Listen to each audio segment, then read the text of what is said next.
में विश्वास करने वाले प्राणी हाय क्यों नहीं काल द्वारा मारे जाते हैं। जल के बूंद की तरह शरीर को जीव को दबाकर अस्थिर प्रिय का श्वास कहीं स्थित हो रह सकता है। अहित करने वाला अपना हतेशी माने, अध्रुव को अटल माने, अनर्थ में अपनी अभिष्ट सिद्ध मानने वाले व्यक्ति मुक्तिदायक आत्मज्ञान को नहीं जानते। हे देव माया के फंदे, मैं अपने में फंसा हुआ, देखकर भी ठोकरे खाते हुए, सुनकर भी नहीं समझते, पढ़ने पर भी अज्ञात बना रहता है। जब हम मां के गर्भ में होते हैं,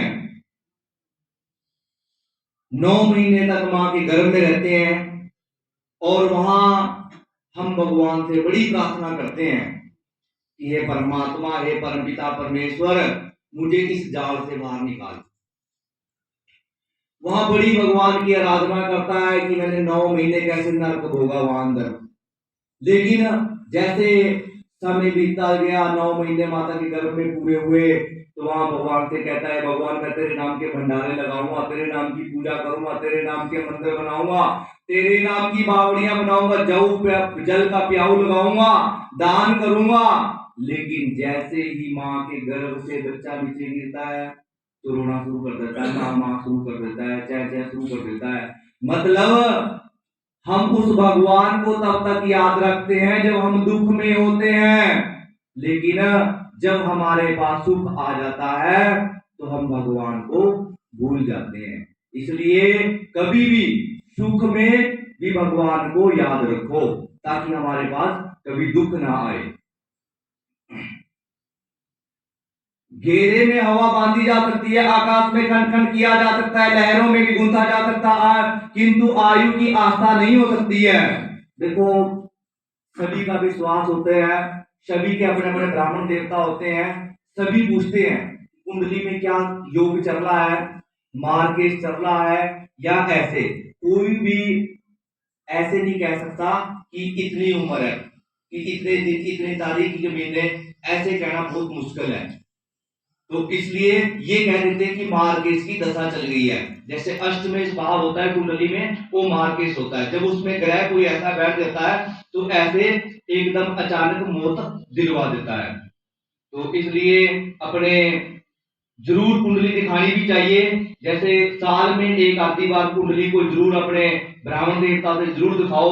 उससे क्या होता है, जो बुरा ग्रह होता है उसका उपाय हो जाता है। जैसे उसका दान कर दिया, कुछ पूजा होगी, कुछ पाठ हो गया, कुछ भगवान का सिमरन हो गया, तो भगवान की कृपा से कष्ट टल जाता है। कहते हैं ऋषि मार्कंडे की उम्र 12 साल थी जब उन्होंने महामृत्युंजय का जाप किया, ओम त्र्यंबकम यजामहे सुगंधिम पुष्टिवर्धनम उर्वारुकमिव बंधनात् मृत्यु मोक्ष्यमामृतात्। आज भी ऋषि मार्कंडे अमर हैं जी।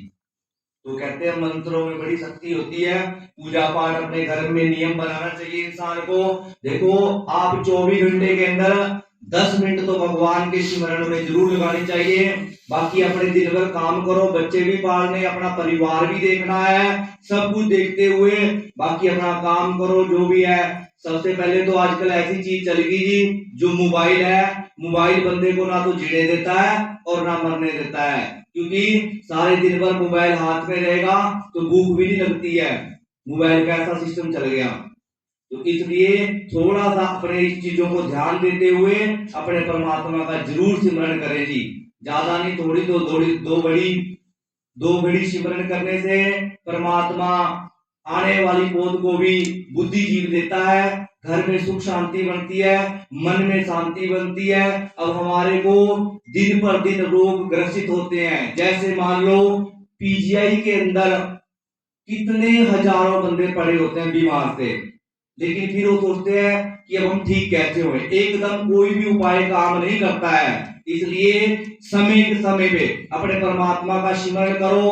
सुबह शाम दिन में काम करते हुए, खाना बनाते हुए, माताएं बहनें रसोई में जाके अपने उस भगवान का स्मरण, जिसको आप मानते हो अपने इष्ट देवता को, उसका स्मरण करते हुए खाना बनाए। और खाना बनाने, उस खाने के अंदर इतना रस आ जाएगा कि जैसे ना उसमें नमक की कमी होगी। अब जैसे सब बहनों के घर में रसोई बनती है, खाना बनता है, तो उसका सबका टेस्ट अलग अलग पाया जाता है।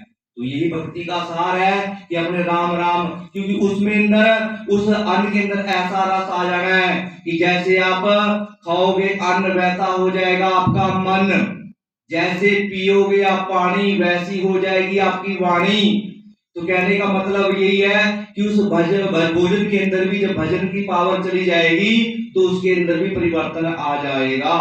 और हमारा परिवर्तन ऐसे आता है जैसे हमारे माँ बाप होते हैं, माँ बाप को देख के बच्चा रास्ता पकड़ता है।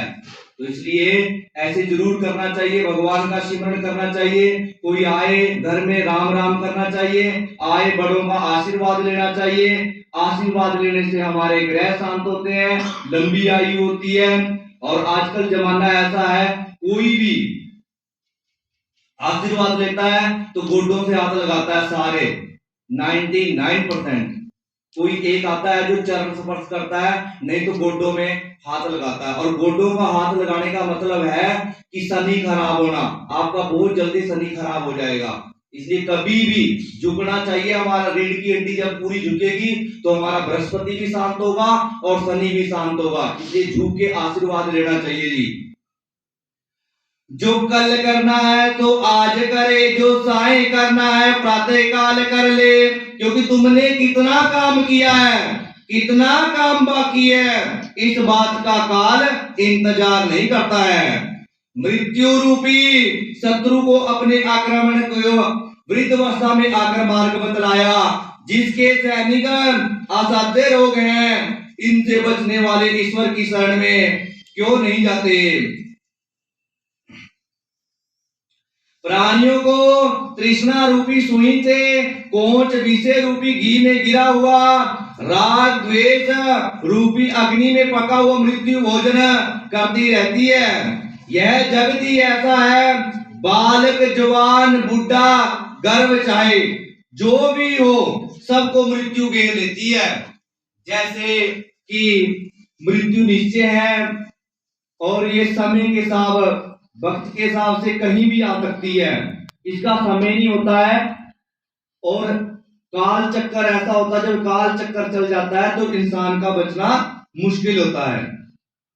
जो जीव अपने शरीर को त्याग कर यमपुरी में चला जाता है, कैसे स्त्री माता पिता पुत्र संबंधी कहे जाए, इस संसार में दुख का खजाना है, इसके प्रपंचे में रहता है, वही दुखी होता है। जो हमारा बचपन का जीवन रहता है जी, बड़ा ही अच्छा रहता है। जैसे हमारी पढ़ाई लिखाई संपन्न होती है, उसके बाद भगवान की कृपा से और कहीं मंदिर में जैसे भंडारे चलते हैं, मनसा देवी गुरुद्वारों गुरु के घर में लंगर चलते हैं, अपनी कमाई का हिस्सा कुछ जरूर दान करना चाहिए ताकि आपकी कमाई पवित्र हो जाए, परमात्मा की मेहर बनी रहे। जब जीव अपने शरीर को त्याग कर यमपुरी में चला जाए तो कैसी स्त्री कैसी माता पिता पुत्र संबंधी गए संसार दुख का खजाना या प्रपंच में रहता है, दुखी होता है। संसार त्याग कर वही सुखी हो गया, ये अंत नहीं है। अंत संपूर्ण कष्टों से उत्पन्न करने वाले आपत्तियों का खजाना है तथा संपूर्ण पापों को आश्रय रूप संसार मुक्त हो इसी क्षण में भर में त्याग दे।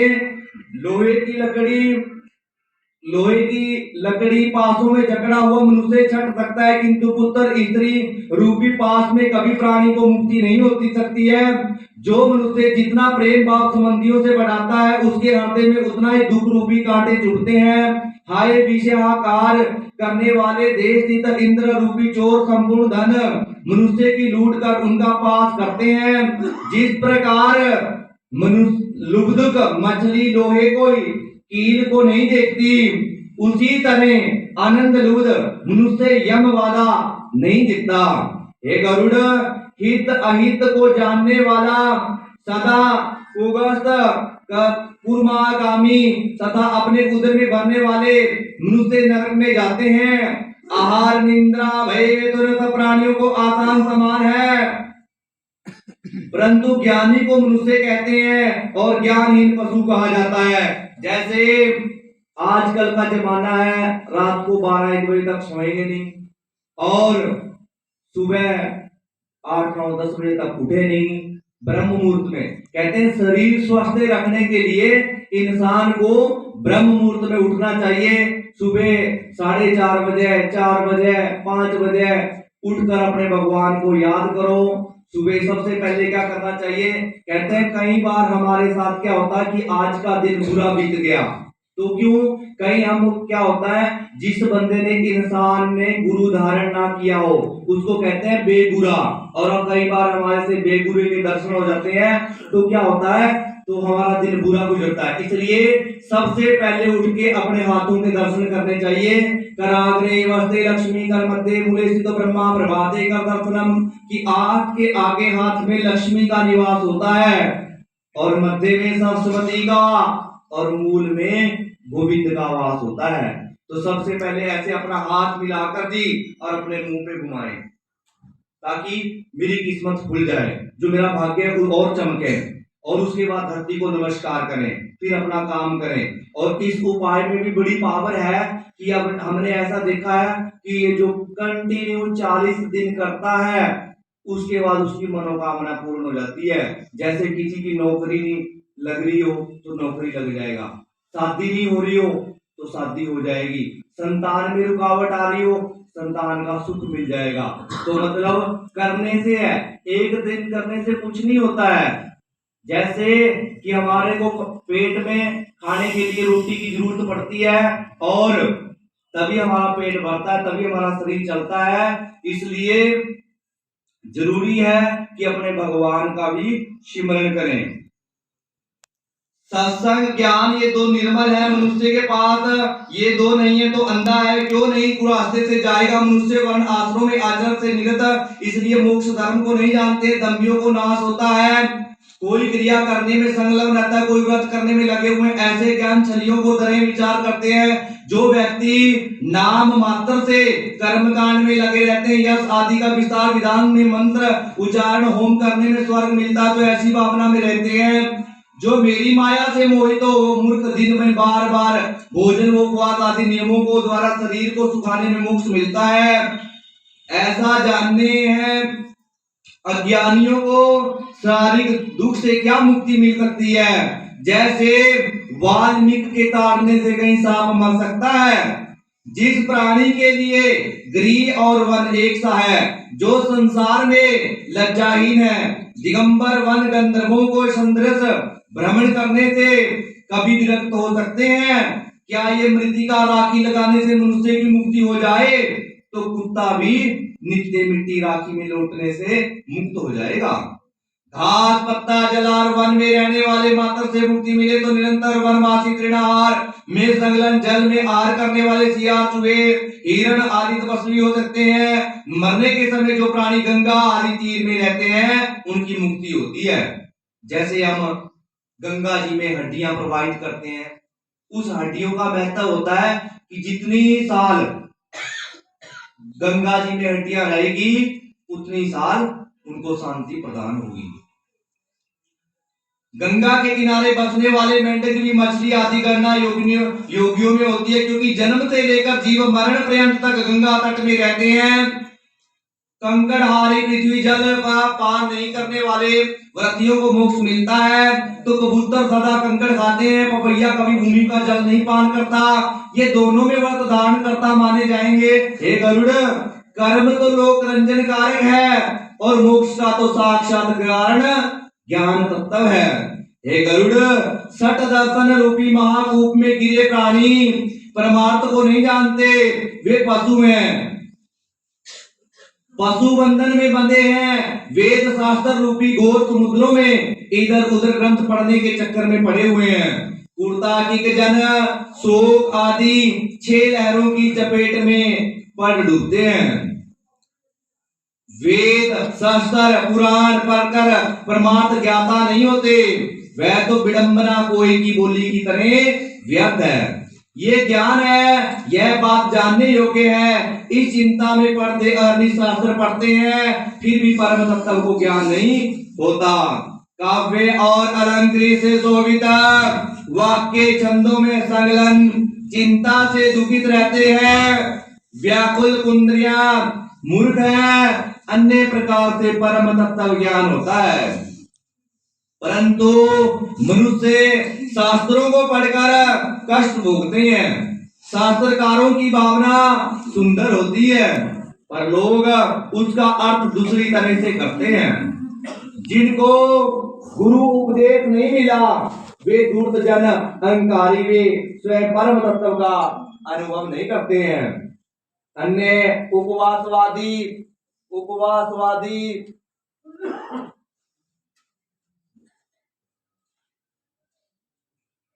उपवासवादी देते हैं। कुछ जनगण वेद शास्त्र को पढ़ते हैं, आपस में ज्ञान का सदुपयोग देते हैं। जैसे कलछी दाल में रहती है, उसका स्वाद वह नहीं जानती है, वैसे ही परम तत्व को नहीं जानते हैं।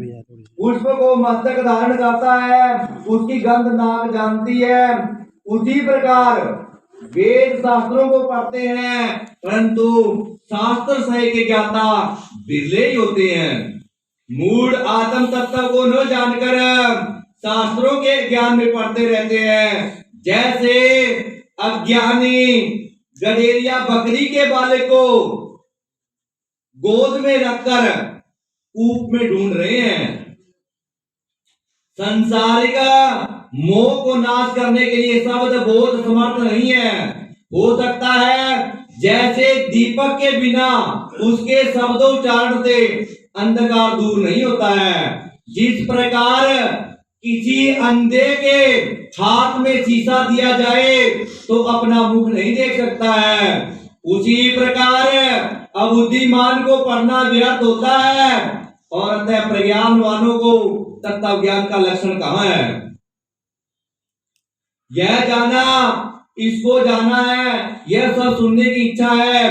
किसी की आयु वेद गणानुसार दिव्य हजारे वर्षों की है, यह शास्त्र का खात्मा नहीं होता है। शास्त्र असंख्य है, हर प्राणियों की आयु स्वल्प है, उसमें विघ्न बहुत है। अतः शास्त्रों का सार निकाल कर जैसे हंस जल से दूध निकाल लेता है, जो बुद्धिमान प्राणी है वे शास्त्रों का अभ्यास कर परम तत्व को जानकर शास्त्र का उसी तरह त्याग देते हैं। जैसे चावल में से पराली त्याग करते हैं, वैसे ही अमृत त्रिपत प्राणी का आहार के प्रयोजन से नहीं, वैसे ही गरुड़ तत्व ज्ञानी को अन्य शास्त्र से कुछ कार्य नहीं है। हे गरुड़, वेदाध्ययन से शास्त्र पढ़ने से मुक्ति प्राप्त नहीं होती है, ज्ञान से मोक्ष होता है और न आश्रय कारण से, न सट दर्शन से पढ़ने से, न सब कर्म करने से मुक्ति मिलती है। केवल मुक्ति प्राप्ति करने के कारण ज्ञान है और विद्या निरर्थक है और गुरु की वाणी मुक्ति दातर है। क्योंकि कहते हैं गुरु के बिना ज्ञान नहीं है। कहते हैं माता बहनें हैं जो औरतों को गुरु नहीं बनाना चाहिए, शास्त्र कहता है। कहते हैं पति ही जप, पति ही तप, पति ही तीर्थ स्नान, पति की सेवा के बिना सभी घोर नरक के समान। तो कहते हैं कि औरतों को गुरु बनाने की जरूरत नहीं है। जो हमारा धर्म कहता है, सनातन धर्म, अपने पति की सेवा करो, अपने बच्चों का पालन पोषण करो, वो सबसे बड़ा उत्तम माना गया है। और इंसान को 40 साल के बाद, 30 साल के बाद हमारी इच्छा बदल जाती है। उस समय में तो इंसान समझने लग जाता है सारी बात। उसके बाद इंसान को गुरु धारण कर लेना चाहिए। और गुरु के बिना ज्ञान नहीं है और गुरु के बिना गत नहीं है। गुरु की वाणी मुक्ति दातर है, वैसे ही हजारों गट्ठों में एक संजीवनी लकड़ी ही उत्तम है। जैसे यत्र रमन्ते नारी तत्र रमन्ते लक्ष्मी। जो अपने घर में, जो भी भाई बंधुजन अपने घर में अपनी औरतों का इज्जत करते हैं, उनके घर में हमेशा ही लक्ष्मी का निवास होता है, लक्ष्मी बरसती है। तो इसलिए हमेशा ही नारियों की इज्जत करनी चाहिए जी, माताओं बहनों की, हमारा सौभाग्य बनाती हैं। जो करोड़ों शास्त्रों को पढ़ने से न प्राप्त हो वह गुरुदेव से मिलता है। कहते हैं गुरु की पावर होती है, बहुत अनंतमय होती है। उसके लिए हम दो शब्द कहते हैं अपने गुरु जी पे। हमारे गुरु जी ने हमको दो चीजें सिखा रखी है। एक तो अगर किसी को दौरा पड़ता हो, तो उसकी हम फ्री दवाई देते हैं। और दूसरा, किसी के संतान नहीं होता हो 15 साल 20 साल, तो उसकी भी हम दवाई देते हैं, फ्री दवाई देते हैं। तो हमसे संपर्क भी कर सकते हैं, उसका कोई पैसा नहीं लेते हैं दौरे की दवाई का। हाँ, इतना जरूर है, उसमें 500 रुपए की चांदी आती है, उसके लिए हम 500 रुपए लेते हैं, ओनली 500 रुपीज चांदी के लिए। बाकी उसमें जो पूजा और जो कर्म करते हैं वो हम फ्री करते हैं अपनी तरफ से सेवा। और संतान के लिए भी हम जड़ी लगाते हैं, दवाई देते हैं, 1 हफ्ते की दवाई देते हैं, परमात्मा की कृपा हो। ऐसे ही माँ कामाख्या का मंदिर है, जो वो माँ है कामाख्या माता, 4 दिन के लिए वो माँ बीमार होती है और वहां समुद्र का तल में उस जल का रंग बदल जाता है। माँ भी 4 दिन के लिए बीमार रहती है। तो देखो माता, हमारे धर्म में आज भी ऐसी चीजें प्रमाणित हैं जो सच है। और धर्म तो थोड़े दिन रहते हैं, जैसे जो भी धर्म बढ़ते हैं धर्म थोड़े दिन बाद बंद हो जाते हैं, लेकिन सनातन धर्म जो कितने सालों पुराना है और इसकी जो जड़ें हैं बहुत लंबी हैं, टहनियां फैलती रहती हैं। और धर्म है जो 50 साल 100 साल 200 साल 300 साल 400 साल से चल रहा है, लेकिन सबसे पुराना धर्म है सनातन धर्म, जो जैसे आज भी भगवान के प्रमाणिक स्थान पड़े हुए हैं। जैसे ज्वाला जी में न घी डालते हैं फिर भी जोत जग रही है, ऐसे ही ऐसी जगह है जो कर्म से कल्याण होता है इंसान का और भगवान के दर्शन करने से दुख दूर होते हैं। ज्ञान कुंड में सत्य रूप जल भर राग द्वेष मल दूर कर मानस तीर्थ स्नान करता है, उसको मोक्ष मिलता है। बीत रागी वो अनंत भाव मुझे बजता है, उस पूर्ण प्रयाग प्रसन्न आत्मा को मोक्ष मिलता है। जो घर छोड़कर मनोस्थित निवास करता है उसको मोक्ष मिलता है। हे गरुड़, इस प्रकार ज्ञान वैराग्य सहित सनातन मोक्ष कहा गया है। सनातन, जो हम सनातन की बात की जी, जिस लोग ने बताया कि सनातन धर्म में ऐसे ऐसे होता है। अब जैसे हम गरुड़ का पाठ कर रहे हैं तो ये भी लिखा हुआ है, ये शास्त्र बना हुआ है। ये शास्त्र भी हमारे बुजुर्गों ने नहीं बनाया कि हमारे माँ बाप या दादा दादी ने बनाया हो किसी ने, नहीं, ये किसी ऋषियों ने जो लिखा हुआ है, ऋषियों ने हमारों ने तप किया है, इस तप के फलित से कि इंसान के साथ कैसे कैसे होना है, कैसे सुख भोगना है, कैसे रोकने लगना है। अब जैसे ग्रहों की चाल होती है, जिसका सूर्य अच्छा होगा तो उसको गवर्नमेंट जॉब मिलनी ही मिलनी है जी। जिसका चंद्रमा अच्छा होगा वो इंसान कभी डिसीजन लेते हुए देर नहीं करेगा, वो तुरंत कोई भी काम करेगा तुरंत कर देगा। और जिसका मंगल अच्छा होगा उसको डॉक्टरी लाइन, पुलिस, इंजीनियर, फौजी लाइन, इससे लाभ मिलेगा। और जिसका बुध अच्छा होगा उसकी बुद्धि बड़ी जबरदस्त चलेगी, बैंक में नौकरी, बैंक में जॉब, सीए, चार्टर्ड अकाउंट, इससे बुध लाभ करवाता है। जिसका बृहस्पति अच्छा होगा उसके ऊपर भगवान की बड़ी कृपा होगी, भगवान उसकी बड़ी सुनेगा। और टीचिंग लाइन से, धर्म कर्म प्रवक्ता बनने से उसको कोई रोक नहीं सकता है, बृहस्पति जब अच्छा फल देगा।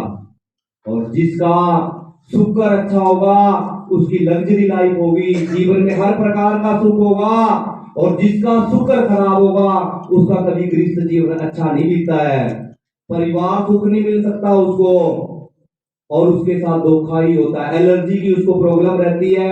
और जिसका शनि अच्छा होता है उसके साथ भगवान हमेशा न्याय करता है।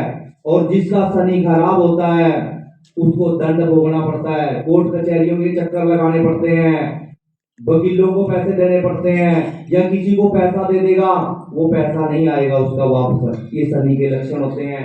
ऐसे राहु का जिसका राहु प्रबल में होगा उसका योग होगा। जैसे अब हमारे देश के प्रधानमंत्री नरेंद्र सिंह मोदी हैं, उनके ग्रह इतने अच्छे बैठे हैं, 10 साल से राज कर रहे हैं, तो उनके ग्रह 5-7 ग्रह अच्छे होंगे तभी वो राज कर रहे हैं। राहु भुजंग में बल देता, दुनिया में नाम रोशन कराता है। अगर राहु खराब होगा किसका तो बीमार, रोग, जोड़ों में दर्द, टाइफाइड, ये राहु करवाता है। और जिसका केतु अच्छा है उसके कुल में वृद्धि होगी, कुल की रक्षा होगी और कुल आगे बढ़ेगा। और जिसका केतु खराब होगा उसके लक्षण है कि उनके घर में या तो कुत्ता मर जाएगा या गाड़ी के नीचे आके कुत्ता मरेगा। केतु खराब के लक्षण। तत्व ज्ञानों को मोक्ष मिलता है, धार्मिकों को स्वर्ग मिलता है, पापियों को दुर्गति मिलती है और खगादी योनियों में पैदा होते हैं उनको मरते हैं। हे गरुड़, इस प्रकार सब शास्त्रों का सारांश 16 अध्यायों में मैंने तुमसे कहा, निरूपण किया। अब तुम्हें क्या इच्छा करते हो?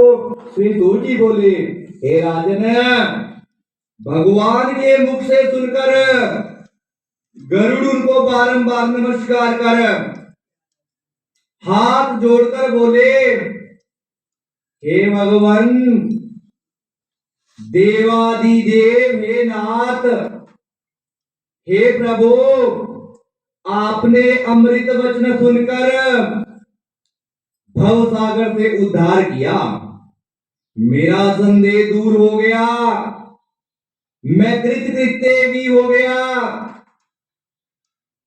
इसमें संशय नहीं। ऐसा कह गरुड़ चुपचाप स्थित हो गए, धन्यावस्थित हो गए। जिनके स्मरण से दुर्गति दूर होती, पूजन योग से सदगति देते हैं और अपने निज भक्तों को मुक्ति देते हैं।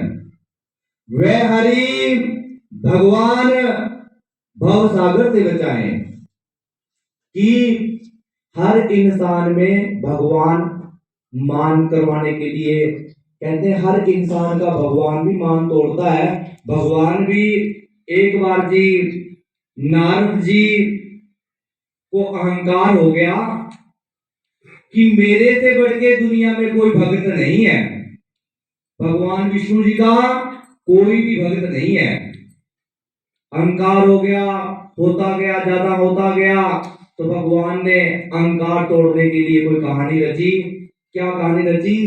विष्णु भगवान बोले कि नारद भाई, तू तो मेरे से बहुत बड़ा भक्त है, तू एक काम कर कि वहां जा, पुरानी जगह जा और वहां जाके आ कि मैंने तो ऐसे देखा, तेरे से भी बढ़ के तेरे नाम भगवान का सिमरन करने वाला व्यक्ति देखा है और उस गांव में है, पंचकुला जिला है, उसके गांव में रहता है। अब नारद मुनि के मन में आ गया कि मेरे से बड़ा कौन हो गया, दुनिया में मेरे से बड़ा तो कोई हुआ नहीं है। ऐसे सोचते सोचते चले गए। अब जो नारद बेचारा सारे दिन भर करता था नारायण नारायण, वो भूल गया। अब मन में तो एक ही इच्छा रहेगी कि हाय भगवान, मेरे से बड़ा कौन हो गया, पता नहीं कौन हो गया मेरे से बड़ा, मन में यही चलता रहा। अब जब गांव के अंदर गया, वहां वो ब्राह्मण रहता था, वो भगवान का एक बार नाम लेता था पर आवाज मारता था बड़ी जोर से। अब वो जब नारद मुनि वहां पहुंचे ब्राह्मण का वेश धारण करके, कि मैं उस देश से ब्राह्मण आया हूं और मैं कुछ दिन आपके घर में रहना चाहता हूं, तो आप रख लो मुझे। तो रो रहे, साथ में उन्होंने देखा कि ब्राह्मण तो सीधा साधा था और अपने एक बार भक्ति से जोर से आवाज मारता था भगवान को। अब जब 5-7 दिन हो गए, ब्राह्मण नारद जी ने ब्राह्मण देवता को कहा कि ब्राह्मण देवता भी, मेरा तो अब यहाँ का ये प्रोग्राम पूरा हो गया, अब मैं आगे चलता हूँ। अब आगे जाकर विष्णु भगवान के चरणों में गए, तो वहां विष्णु भगवान के पास गए। जाने के बाद भगवान विष्णु से कहा कि भगवान, ये तो बस एक ही बार नाम लेता है भगवान का, और मैं तो सारे दिन भर नारायण नारायण करता हूँ, सारे दिन भर, क्योंकि नारायण का काम भी क्या था? लड़ाई कराना। नारायण नारायण नारायण, जहां भी जाना पहले बोल देना ना, वहां तो लड़ाई चल रही है, ऐसे हो रहा है, ये काम था। भगवान का नाम लेते थे। तो ऐसे ही जब वो गए तो उन्होंने भगवान विष्णु ने उनका अहंकार तोड़ा था कि नारायण भगवान, देखो आप इस चीज को भूल गए कि आप नारायण नारायण भी भूल गए और आपके मन में एक ही बात चली कि मेरे से बड़ा कौन है। तो अपने से बड़ा तो भगवान है, सबसे बड़ा कौन होता है? भगवान ही होता है, या अपने माता पिता। जो निज भक्तों की मुक्ति देते हैं वे हरि भगवान मुझको भव सागर से बचाएं। इति गरुड़ पुराण सर्वद्वारे श्री भगवत गरुड़ द्वार नाम तोड़तो ध्यान संपूर्णम। बोलिए गरुड़ भगवान की, सतगुरु महाराज की।